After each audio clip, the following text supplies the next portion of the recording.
everybody, you're here with me, Jenn the Taxidermy Witch. Welcome.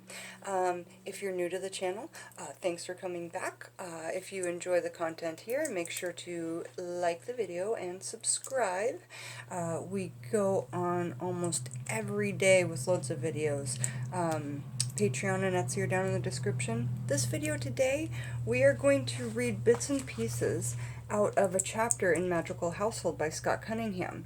Y'all know that Scott Cunningham is my absolute favorite magical author, and this book is fantastic. I was just talking to my friend, Nina Soul, this morning, and I was recommending her this book, and not only this book, but if you guys haven't checked out the Thrift Books app, Thrift Books, you only have to spend $10 there to get free shipping. I'm not sponsored by them. I'm just trying to tell you guys what you should be doing because to save some money. And they have loads of magical books there. You just have to kind of know your title before you go in. So check out Thrift Books if you haven't already. But what I thought would be fun is for half an hour, because I can upload in half-an-hour sections, is for us to kind of read through one of my very favorite chapters in this book, and it's chapter 5, and it's on dreaming, okay? But in general, this book is great. Let me tell you the table of contents, what they are, you know, because it's all focused on sections of the household. So, chapter 1, house lore. Chapter 2, the hearth, you know, the fireplace. Chapter 3, thresholds of power. Chapter 4, furnishings. Chapter 5, dreaming.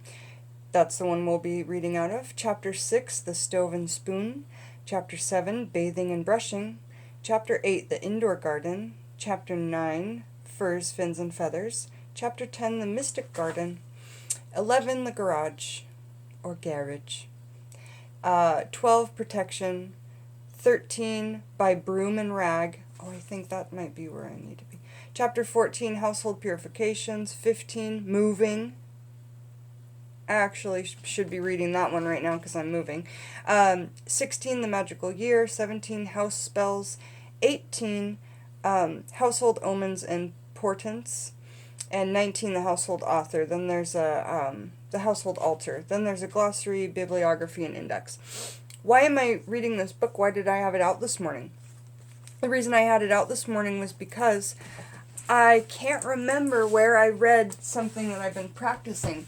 And it's when you have your besom, whatever you want to pronounce it, your magical broom, something amazing you can do with it is lay it crossways on your bed to ward out away evil while you're gone, so that no evil spirits can reside on your bed and wait for you to come back and lay down and rest. And, you know, so it's awesome because when I was reading out of the book, it was talking about how symbolic and magical it is to also have a bed made of feathers and feathers on the bed. And I did a video on this magical broom that I made. It's very large, as you can see. And so I want to figure out where I found that information. You know, where did I read it from? And I think it's from this book. Also, it's really cool because as you go through these books, make sure I'm on my seat. As you go through these books, you know, your mind will pick up on, grab onto something new each time. So I think what I might be going for, though, is actually in chapter 13 called By Broom and Rag. So let's look there real quick, looking for that, what I just described to you. By Broom and Rag. And I know I would have highlighted it. When nightmares are a problem, let a broom sweep them away. Hang one in the bedroom door. Hang one on the bedroom door. And place garlic beneath your pillow. You should sleep peacefully. Broom magic. Well, I guess it wasn't in there. We do need to read about moving on another video. So let's go ahead and read what we said, chapter 5, which is all about dreaming. There we are. So, the bedroom is a temple of one of the most mysterious processes of human life, sleep. It also poses two starkly contrasting sides. It is a nightmare world of blues and silvers and shadows, wrapping us in comfort and security as we drift off after a day of stress and pains. In the morning, however, the bedroom is bright and full of the promise of the dawn. In this room, we slip into the half of our daily selves that operates at its peak while we sleep. This other self is as real and important as our waking self. Since even science hasn't yet been able to explain all of the secrets of sleep, and probably won't for some time. And that's amazing. Like, as far as we've gotten with science, we still can't really understand how sleep works. And what's interesting to me about this is that if you would just agree, if the people in the medical world would just agree, you know, like in the Eastern religions, or not religions, but Eastern medical practices, it wasn't until the 60s that the doctors even said, okay, your mind and your body are attached. They completely looked at them as separate things. But we need to attach the third, which is spirit. Mind, body, body, mind, and spirit. Okay, so that's what I've got to say about that. Sleep has been used in magic for centuries.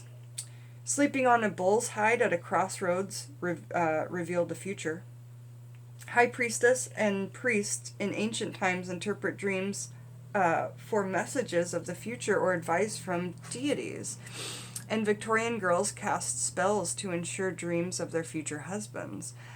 So again, just talking about how people all throughout time have been using this, you know, dreams as a magical practice. It's not something that's...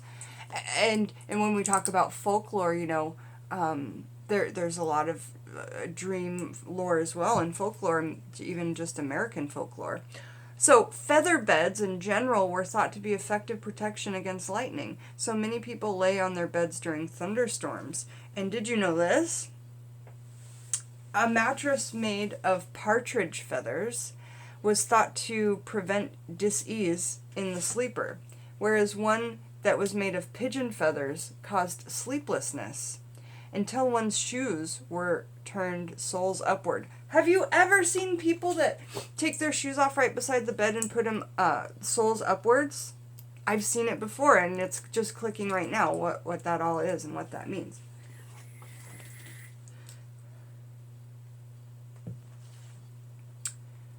Before feathers were used, soft grasses and plants provided cushioning. So like when we, my brother and I have gone out and done like survival missions and things like that, which were fun but really difficult. You know, you see a part of yourself that you've not seen before probably. And for those of you who've done survival missions and stuff, you know what I'm talking about. But when you're out there and you're making your... what do you call it? You know, bed out of burrows and things like that, and big branches from trees and everything, because you want like some kind of air between you and the ground, otherwise you'll get so cold. So before feathers, soft grasses and plants provided cushioning from the rough dirt or the wood floor.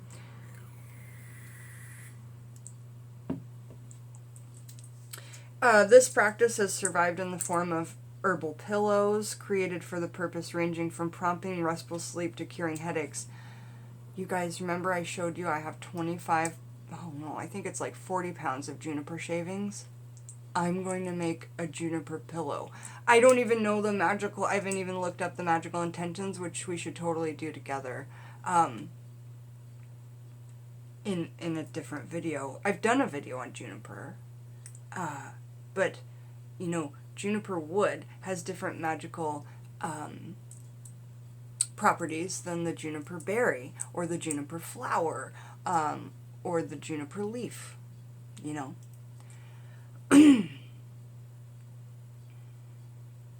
No matter... here we go. Created herbal pillows for purposes ranging from prompting restful sleep to curing headaches. No matter what type of bed you have, be sure it is parallel with the room's floorboards. Mine is not. I'm looking down and mine is not. My floorboards go this way, and my bed goes this way. So, I'm moving anyway. Why don't I? Yeah. I'm going to change around my room today. I haven't got much in here because I'm moving. So I'm going to do it. I'm going to tick off my list as I go through this. What do I need to do personally to make this this is like magical bedroom feng shui. Okay? So that's what we should call it. That's what we should call the video. Magical or witchcraft feng shui. Witchcraft bedroom feng shui. I love it. You guys help me so much. Thank you. No matter what type of bed you have, parallel with the room's floorboards, if they are visible, which mine are. This ensures that the energies that run through the house, traveling along the floorboards, because I have hardwood floors throughout the whole house. Don't be jealous, it's a tiny little cottage. But they all go in one direction, and this is the way the energy travels. I'm not in the direction of the traveling energy that I'm creating here that's so good. I'm sweeping my floors with my besom. I'm, taking care. I'm making magical floor washes. I'm doing all this stuff that I'm supposed to do. My protection, my things like that. But if I want to run with that protective energy, with that anti-negativity energy, if I want my energies to run with it, I need to sleep that way. Okay? So that's what I'm going to write down right now, and we're going to make a list of what we need to do. If you can't do all the things on the list, it is okay. Maybe it would just... potatoes.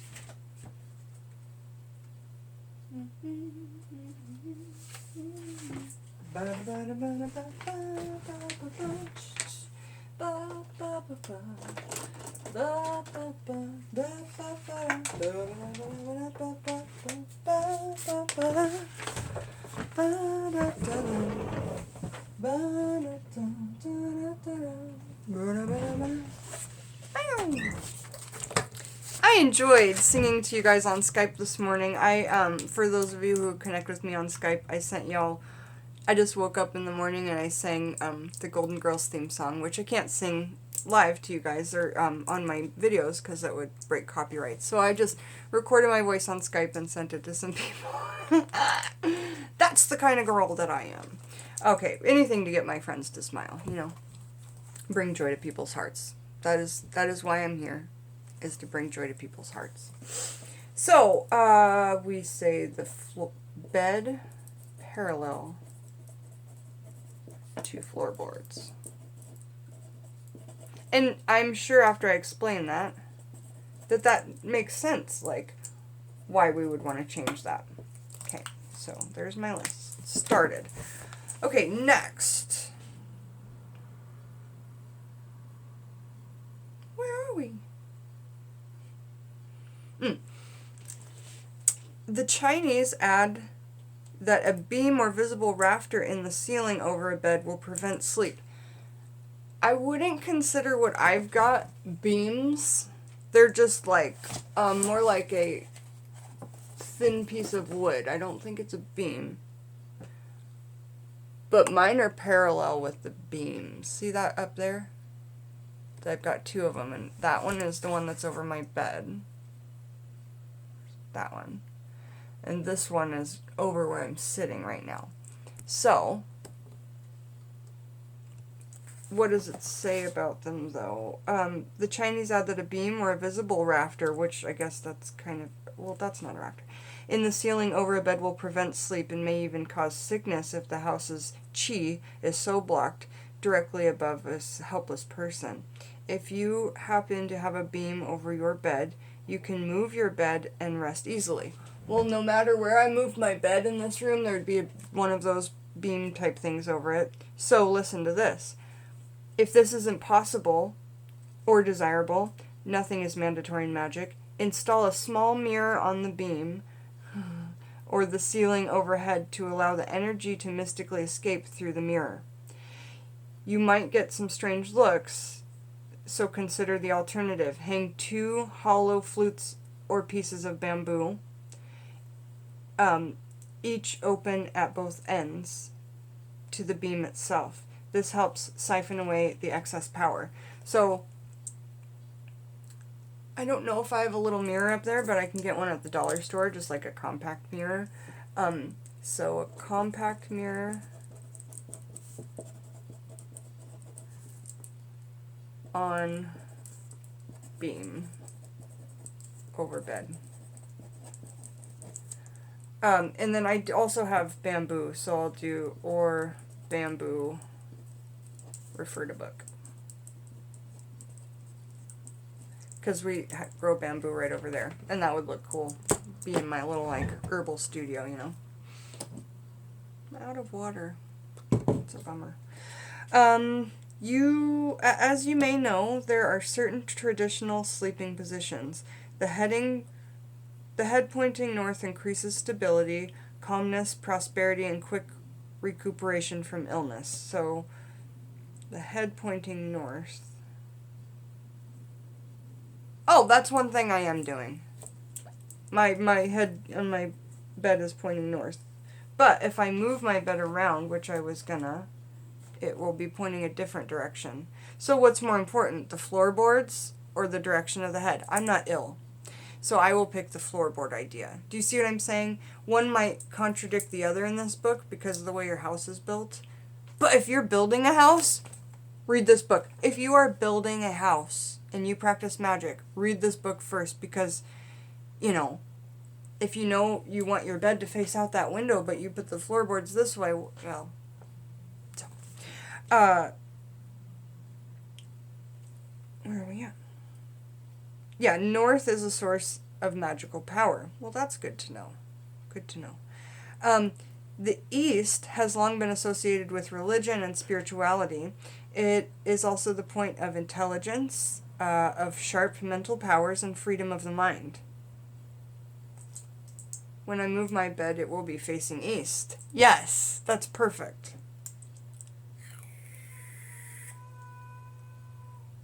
Hi, Zinga. You gotta go out. Oh, she got stuck inside. Hold on a minute. I open the door. Zinga. I'm sorry. I'm sorry. I'm so sorry. Go.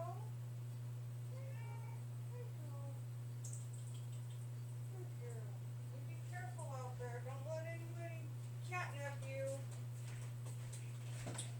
Darn catnappers. Okay. Thank you for letting me take that little... Did you hear how loud she was? She was mad. I shut the window. Alright, so east associated with religion, spirituality, also the point of intelligence, of sharp mental powers. So honestly, if you're like studying, if you're a student or something like this, your bed facing east is really good because that's your mental powers, your intelligence, and freedom of the mind. The sun and moon also rise there, which has brought about the belief that one should sleep east to west, following the natural course of heavenly bodies. Also, if you want to live in a hot if you live in a hot area, sleeping with your head to the east might cool you down. That's good to know. With your head pointing south during sleep, nothing but weariness and dis-ease will afflict you. So definitely not south. And this is from old lore. This may also cause or aggravate insomnia. For those who are frequently asked, so if you suffer insomnia, is your head pointing, are you pointing south? If you are, change it and see if your insomnia doesn't go away just with that one thing.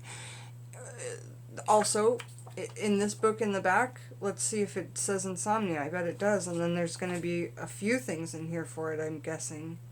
Really?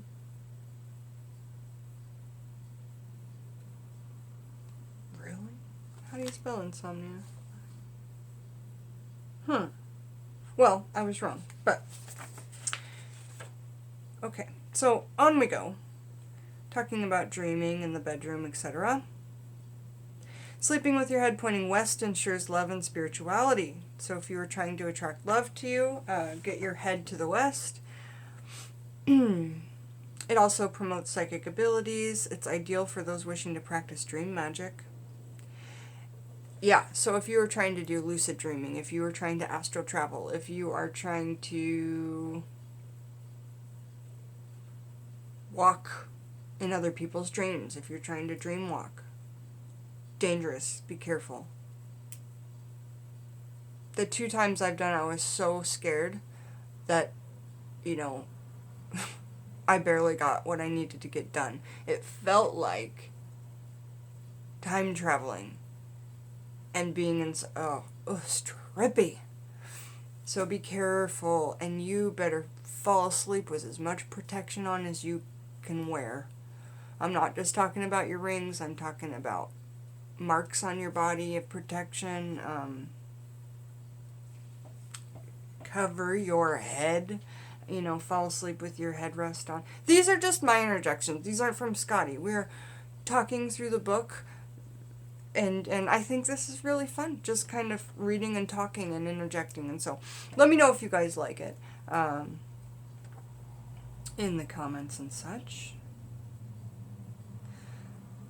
So it also says, so sleeping with your head pointing west, ideal for practicing dream magic. It has also been used to promote creativity, and so is recommended for artists. Okay, of course you must be practical. If you can't move your bed to what seems like an ideal location, make do with what you have, but place appropriate charms on the bed itself, those we'll discuss here, to offset any possible harmful effects by facing an undesirable direction, especially the south. An all-purpose solution entails placing a small mirror somewhere on the bed facing the opposite direction. Placing a small mirror somewhere on the bed facing the opposite direction. On the headboard facing south, for instance. Now let me show you my bed. I didn't do this because of the book. I'm just like